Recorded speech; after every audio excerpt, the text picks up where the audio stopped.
My name is Marshall Levy, and I used to live in Paris, France. When I was younger, I used to go to discotheques, but not only that, I used to teach people to dance. I used to ride my bike a lot. And one day, as I was riding my bike, I felt very hot and sweaty. And when I finally got to my parents' house, I went into my room and collapsed on the bed. And the water was running off me as if it was coming from a faucet. And then I died.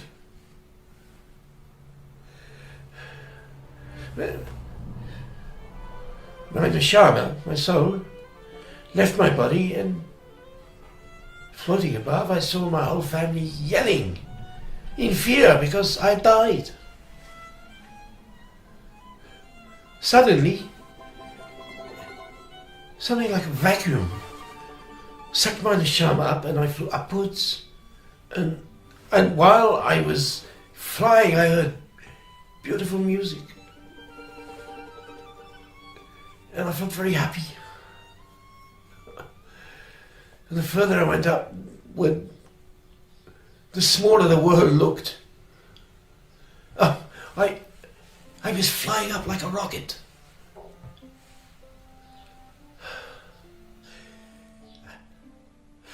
And I was placed in a very dark place. In total darkness and quietness, and I was alone.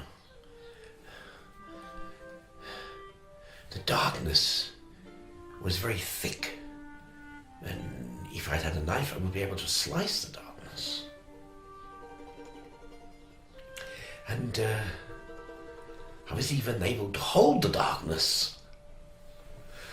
It was a form of punishment I never dreamed about. I was choking and yelled with all my strength, "Where am I? What is going on? Get me out of here!" A voice answered. He said, "This is your punishment. You have lived as an egoist. You have lived entirely for yourself, never considering other people. Therefore, this is your punishment. Here you can be an egoist, measure for measure."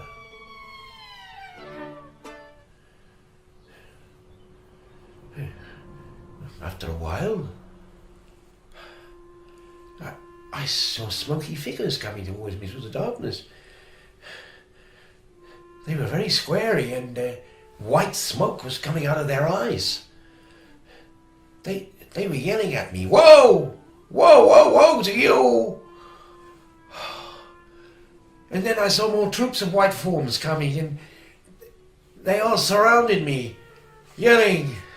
I tried hiding, but they kept surrounding me, shouting, "Whoa, whoa, woe to you!" I felt they wanted to hang me dead. Suddenly, they all became silent. And an old man appeared to me. He had a white beard, and he looked very beautiful. He looked so gentle, and it was a real pleasure just to look at him. I understood he was an important holy man at Sadiq, because everyone was silent when he entered. He told the white figures to leave me alone, and I saw that they were afraid of him and respected his wishes. It was my grandfather. the rabbi, Yitzhak Tayyib. I asked him, "Where am I? What's going on?" And grandfather answered, "This is the world of truth. Until now you have lived in the world of lies. Now we are in the world of truth." And then he got his walking stick, which he used when he was alive, and he grabbed my throat with it. It hurt me so much that I was petrified. He told me you did bad things when you were alive. You ruined people. You put them to sleep with your discotheques and your tennis, and you do this to me, huh? I told him, "Grandfather, there's no need to yell at me. I'm your grandson, and you are my grandfather." He said that in the world of truth there is no grandfather or grandson. I asked him to remove the stick from my throat, but he refused and pulled me even harder.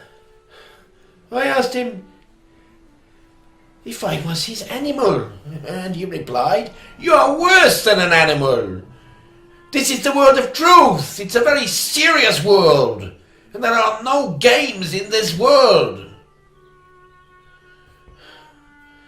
My grandfather said, You're in terrible trouble in this world. Your situation is very difficult. Let's begin with the little things you did." He showed me my life, and how empty and pitiful it was. He asked me about parts of my body and what I did with them.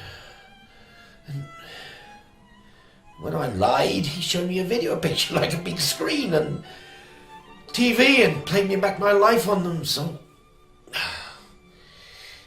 it was very shameful.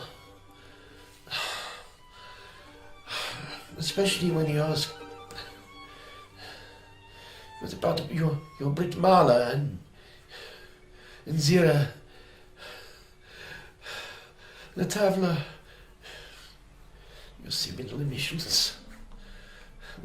What about all the females you went with?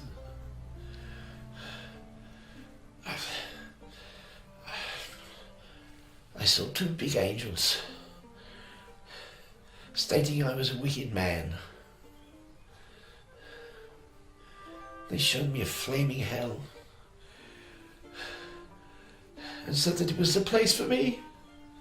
I was petrified, and I yelled with all my mind, "I want to do teshuvah, repentance. I want to do teshuvah." From the fear I began crying, and I continued yelling, "I want to do teshuvah."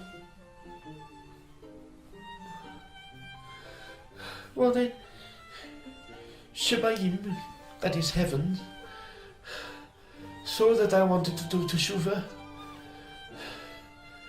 and I understood that I must begin my tikkun reparations.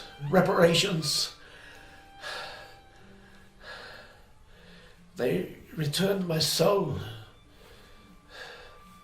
back to my body, and I woke up in the hospital morgue in Paris.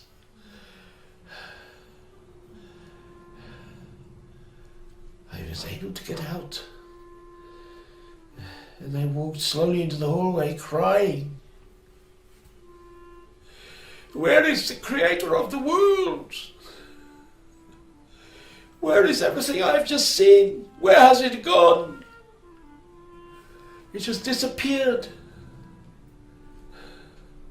And I did not want to talk to anyone. I wanted to go back to Shemayim.